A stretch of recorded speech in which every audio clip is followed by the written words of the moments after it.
I think you probably found the red pill around the same time that I did. And I saw that really begin to infiltrate more and more into your content. And I could see, and I do this too in my own channel, I could see you kind of working things out in your videos. And I think, like most guys, or maybe even all guys, you went through a period that was more characterized as like the red pill rage. And I think you had to get that out of your system and go through that, because I think when the scales are pulled from your eyes, it can be painful. But what I have noticed is in the last few years, I think that you have a much more integrated, more balanced approach to the intersexual dynamics. And I think you're really like coming into your own in that sense. Like it feels really much more integrated. Yeah. Like there's always that shock, I suppose, for guys when they stumble upon content like this, because it is revealing, it is exposing, it is sometimes painful, it is sometimes obvious to us, and we don't want to accept it. And I mean, I've more or less pulled away as much as possible from the manosphere, you know, aka the manoswamp, as I like to call it now, and a lot of indulging or overindulging in, which what seems a lot of guys can and seem to do. And I noticed you put a video out on your channel about the red pill, sort of offering a little bit of guidance and somewhat of a warning about it. Can you talk about that a little bit? Sure. The way I framed that in that video is that the red pill is almost like a spiritual journey, because like a spiritual journey, you probably won't end up the same person at the end of it than you started. And so in that video, I talk about two different like spiritual aphorisms that I think are very appropriate to the red pill. And one of them has to do with enlightenment. And there's this old joke about enlightenment that basically says, you want enlightenment? Better not start. Having started, better finish. So I think kind of the vibe there is, this is a really big ask. It's hard to walk the path towards enlightenment, and it probably means that you'll have to lose everything about the way your life used to be. So it's an extraordinary sacrifice.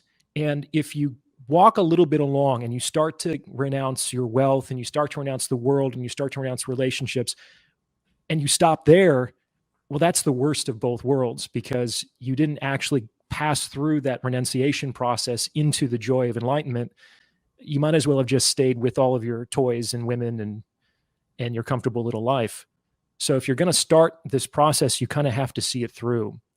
And the metaphor that I extended to the red pill is that a lot of people take the red pill. Guys take the red pill usually when they have a heartbreak or some sort of rupture to their relationship. And they learn some things and it makes them really upset. And that's, in my opinion, when they stop halfway towards enlightenment. And I talk about how some guys, it sounds like the red pill is caught in their throat, like they've swallowed it, but they haven't really digested it yet. And it's sort of like, they're like sputtering in rage sometimes. And I know what that feels like. It's not a good place to stay. I've been angry enough in my life. I don't really enjoy experiencing that emotion. So I do what I can to learn my lessons, integrate, and move forward. I see 4 distinct categories of like sources of information to sort of remedy and help guys sort of square away their mindset when it comes to dealing with relationships and women. And that's a big part of everybody's life. Like, you can pretend that it's not. You can unplug from it. You can go MGTOW, for a bit, sort of thing. But I don't think that any honest man can look at it and say, yeah, it's just no longer going to be a part of my life. It's always going to be a part of your life, whether you choose to engage in it or not. But I see watching human behavior as one aspect of it. I see the red pill, aka, the sources that come from the manoswamp, as a potential source of good information. I see evolutionary psychology as a good potential source of the information. I also see psychology as a good source of the information. And I think if you take from all of those areas and you sort of blend it up into something that works for you, you put it in a blender, you blend it up and you turn it into a shake sort of thing, and you sort of, take that.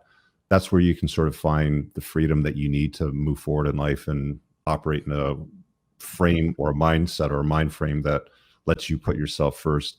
What do you think about that concept? Is that something that you've looked at?